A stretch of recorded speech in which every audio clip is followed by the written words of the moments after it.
মাত্রই দুইটা আইন এখানে পাশ করা হলো। আমরা জানি যে সরকার দল এখানে সংখ্যাগরিষ্ঠ, তারা যেভাবে চাইবেন সেভাবে আইন পাশ হবে, সেটাই এখানকার ফ্লোরে মানে এখানে হাউজের বাস্তবতা।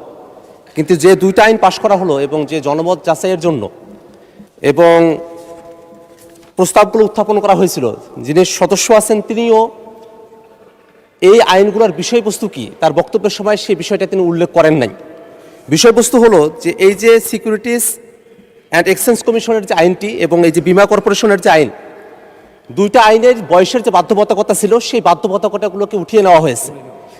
বিলের দিকে তাকালে মনে হয় যে খুবই সংক্ষিপ্ত একটা কথা, যে কমা সেমিকোলন তার পরিবর্তে দাড়ি প্রতিস্থাপিত হবে, শর্তগুলো বাদ যাবে, দেখে মনে হয় যে যেন বা এখানে কোনো কিছুই হইতেছে না।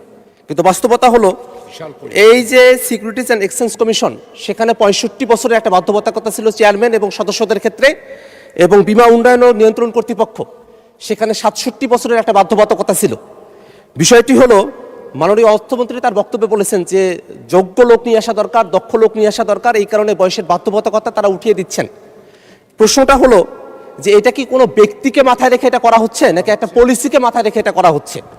আমাদের যেটা ধারণার বিষয়, যেভাবে বাংলাদেশ ব্যাংকে একটা নিয়োগ হয়েছে সেভাবে যদি কোনো বিশেষ ব্যক্তিদেরকে মাথায় রেখে এই আইনে বয়সের যে বাধ্যবাধকতা ছিল সেটাকে যদি উঠিয়ে দেওয়া হয়, তাহলে মাননীয় মন্ত্রী যেমন দক্ষ এবং যোগ্য লোকের কথা বলেছেন সেই জায়গাটাতে কিন্তু একটা কন্ট্রাডিকশন তৈরি করবে। আইন পাশ হয়ে গেছে, কিন্তু আমরা বিরোধী দলের পক্ষ থেকে আমাদের কনসার্নগুলো এখানে জানিয়ে রাখছি এই কারণেই, কারণ বিএনপি সরকার 2001-এ যখন ক্ষমতায় এসেছিলেন, তারা তত্ত্বাবধায়ক সরকারের নিজেদের মতো করে উপদেষ্টা বাড়ানোর জন্য প্রধান বিচারপতির বয়স যখন 65 থেকে 67 করেছিলেন, তারপরে একটা দীর্ঘ ভোগান্তি জাতিকে আমাদের পোহাতে হয়েছিল। সে জায়গাটাতে এই যে শেয়ার মার্কেটের মতো একটা জায়গায় নিজেদের মতো করে লোক বসানো হবে, এই চিন্তাতেই যদি বয়সের বাধ্যবাধকতা একেবারে উঠিয়ে দেওয়া হয়, সেখানে বয়সের আর কোনো বাড়ি রাখা হলো না, বীমা কর্পোরেশনের ক্ষেত্রে কোনো বাড়ি রাখা হলো না। এগুলো কিন্তু আর্থিক প্রতিষ্ঠান, দেশের অর্থ সম্পদগুলো যদি এখান থেকে লুটপাটের মতো কোনো পরিবেশ ভবিষ্যতে তৈরি হয়, তার জন্য কিন্তু সরকার দলকে দায়ী থাকতে হবে। মাননীয় স্পিকার, আমরা আমাদের এই কনসার্নটা জানিয়ে রাখলাম। আমরা চাইবো যে সরকার যেভাবে বলেছেন সৎ এবং যোগ্য লোক, দক্ষ লোক, সেই কি পরিমাণ সৎ এবং যোগ্য এবং দক্ষ লোককে সেই প্রতিষ্ঠানগুলোতে সামনে নিয়োগ দেওয়া হবে, আইন তো পাশ করা হয়েছে, সেটা দেখার অপেক্ষায় জাতীয় অপেক্ষা করছে। মাননীয় স্পিকার, আপনাকে ধন্যবাদ। ধন্যবাদ মাননীয় সদস্য, কনসার্নটা এক্সপ্রেস করার সুযোগ পেয়েছেন, অসংখ্য ধন্যবাদ। এই ব্যাপারে মাননীয় অর্থমন্ত্রী আপনি কিছু বলার থাকলে বলতে পারেন প্লিজ। আমার মনে হয় মাননীয় স্পিকার, আমার বক্তব্যে আমি পরিষ্কার করেছি এই বিলগুলো কেন আনা হয়েছে, পরিষ্কারভাবে বলা হয়েছে। আপনার এই বিলটা যখন 93-তে হলো, সিকিউরিটি অ্যান্ড এক্সচেঞ্জ কমিশন, তখন গড় বয়স ছিল 57 বছর মাননীয় স্পিকার।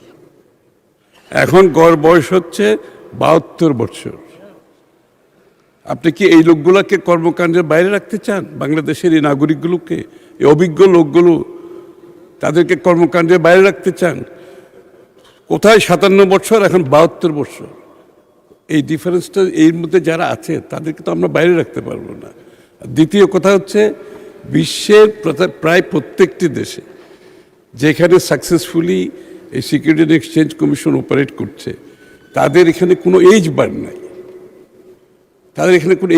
নাই, এবং তারা সফলভাবে এগুলো পরিচালনা